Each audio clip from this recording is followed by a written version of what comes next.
안녕하세요. 이빨연구TV 보아치과 박정현입니다. 진통제에 대해서 좀 말씀드리도록 하겠습니다. 치통이 한번 오면 엄청 아프죠. 내가 약을 먹었을 때 어떤 효과를 기대하고 약을 먹었는데 그 효과 말고 다른 효과가 같이 나타나는 거, 이런 것들은 이제 부작용이라고 하게 되고요. 그래서 각 약에는 그런 것들이 좀 있습니다. 아세트아미노펜은 가장 안전한 진통제라고 되어 있기는 한데, 진통제들 중에 사실 진통 효과는 그렇게 큰 약은 아닙니다.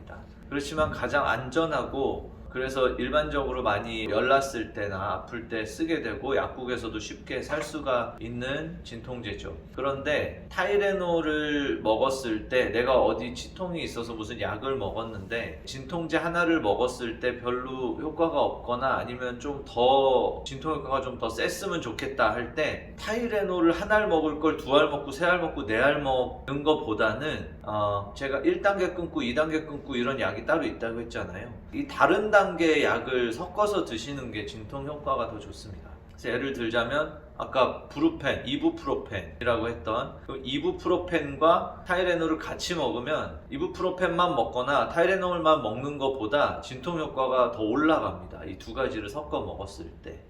그래서 치과에서 치료를 하고 나서 아프거나 이럴 때는 보통은 그냥 기본적으로 이부프로펜 정도를 처방을 하고요. 만약에 사랑니를 뺐다, 근데 제가 처방한 약을 드시고 그래도 계속 아파서 더 약을 드시고 싶으면 약국에서 타이레놀은 처방전 없이 살 수 있기 때문에 타이레놀 같은 거를 한 알씩 추가해서 더 드시면 진통 효과가 좋아진다.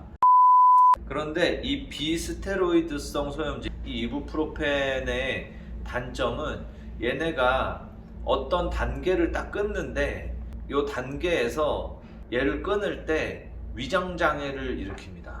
이 염증을 일으키기 위해서 이 작용하는 무언가를 이 약이 딱 멈추게 하는데요.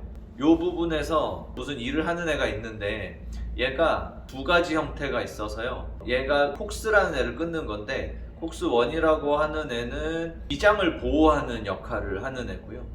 프로스타글란딘이라고 통증을 유발하는 물질을 이제 만드는 애가 이제 콕스의 2라고 두 번째 애가 있는데, 이 비스테로이드성 진통제라는 애는 이 콕스 1, 2를 통째로 이렇게 막아버리거든요. 그러면은 콕스 2라는 애가 막히니까 통증을 조절하는 효과가 있는데, 콕스 1을 막는 바람에 위장을 보호하는 기능이 떨어지면서 위장이 안 좋은 분들은 비스테로이드성 진통제를 먹었을 때 속쓰림이 같이 올 수가 있어요. 그래서 여기서 또 이 콕스 1과 콕스 2 중에 이 콕스 2 통증에 유발되는 것만 차단하는 진통제가 또 개발이 되겠죠. 그래서 이게 만들어져 있습니다. 콕스2 이니비터라고 그 진통제가 있고요. 대표적인 제품이 셀레브렉스라는 제품이 있는데 아무래도 비싸죠. 이게 이제 위장장애 없는 진통제이지만 이제 가격은 좀 더 세다.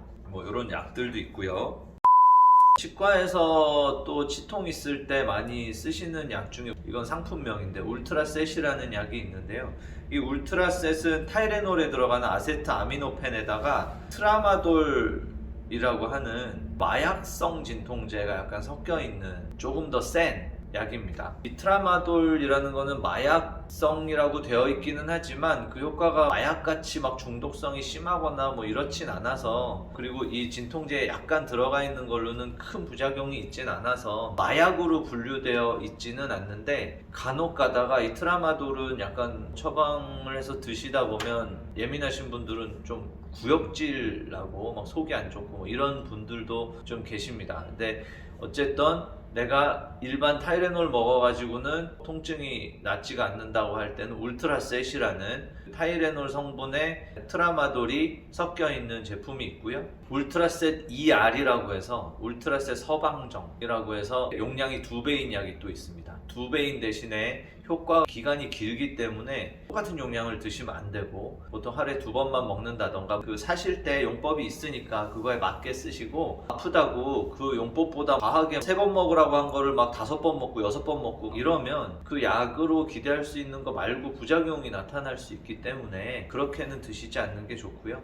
어쨌든 이 진통제는 치료를 받고 나서 아픈 거를 조절하는 동안 드시는 건 상관이 없는데, 치료를 받지 않고 그냥 약으로 어떻게 하려고 계속 약을 약을 많이 드시는 거는 몸에 좋지 않으니까 일단 그럴 때는 응급으로 약을 좀 드시되 최대한 빨리 병원에 가서 실제 원인을 어떻게 치료를 해서 아픈 거를 없애시는 게 맞다고 생각이 듭니다. 치과에서 주로 쓰는 몇 가지 그 진통제들에 대해서 말씀을 드렸고요. 혹시 뭐 약에 대해서 궁금하신 게 있으시면 댓글 달아주시면 설명해 드리도록 하겠습니다. 감사합니다.